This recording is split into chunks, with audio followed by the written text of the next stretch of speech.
sinib ketmaydi hech qanaqasiga. To'pli pol shlankasini yotqizganda orasiga bemalol tushadi, skobalar bilan qotirish shart emas. Alisher aka, bizning matlarni shu kvartirada ishlatibsiz. Bundan oldin nima ishlatardingiz? Bundan oldin sitifon ishlatilardi, setka ishlatilardi yoki oddiy penoplastga o'xshagan material zichli. Endi u klientning xohishiga, byudjetiga qarab. Endi qarang, ko'pchilik mana bu narsaga qoldi. Ya'ni buni oddiy penoplastdan solishtirishyapti yoki XPS bilan solishtirishyapti aka. Buni oddiy XPS yoki 2 sm penoplastdan afzal tarafi nima? Tashqi muhitga juda chidamli. Ya'ni ezilib ketmaydi. Ustida mana ko'rib turibsizlar, men 65-70 kiloman bemalol ko'tarib turibdi. Ezilgan joyi yo'q, sinib ketmaydi hech qanaqasiga. To'pli pol shlankasini yotqizganda orasiga bemalol tushadi, skobalar bilan qotirish shart emas.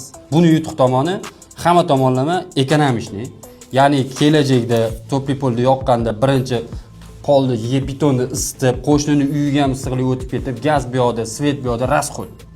Bunda men o'yladim, ko'rdim, juda ko'p Instagramda kuzatdim, keyin sizlarga murojaat qildim. Bunda plyus tomoni srazi issiqlik tepani o'zida qoladi, ya'ni uyga o'zida. Uy o'zini qolgani hisobiga svetdan, gazdan ekonomika juda ko'p. Mana 56 kvadrat uyingizni oddiy penoplast qilganingizda, ustiga setka tashlab skoba qilganingizda qancha vaqtda qilgan bo'lardingiz? O'rtacha 3 kun. O'rtacha 3 kunda qilgan bo'lardi. Mashina qilganingizda, mana bunaqa narsa qilganingizda qancha bo'ldi? Hozircha 4 soat.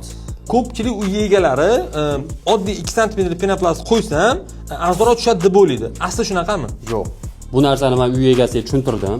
Buni mana bu bobonchiklarini hisobiga ketadigan 1,5 tonna qum semon ketsa, bu yerda ketsa 700-800 kilo ketar ekan. Bu narsani ham hisobini oldik. O'sha hamma tomonlama ekonomikasini uy egasi tushundi. Ustiga necha yildan beri santexnika sohasida ish qilasiz? Inshaalloh 15 yil bo'ldi. 15 yildan beri aka, shu narsani endi ko'rdingizmi yoki bundan oldin ham ko'rganmisiz? Bundan bir 4-5 oy oldin ko'rdim. Aka, bizda bu narsani borki, 3 yildan beri ishlab chiqaramiz va Instagram tarmog'ida sizga taklif qilib boramiz. Akamga 4 oy bo'lib yetib borganiga. Bunga aybdor siz bo'lasiz. Chunki siz videoga like bosmaysiz aka, ko'pchilik yetib borishi sabab bo'lmaysiz. Hozir like tugmasini bosib qo'ysiz aka, ko'pchilik yetib boradi va foydali bo'ladi. Assalomu alaykum.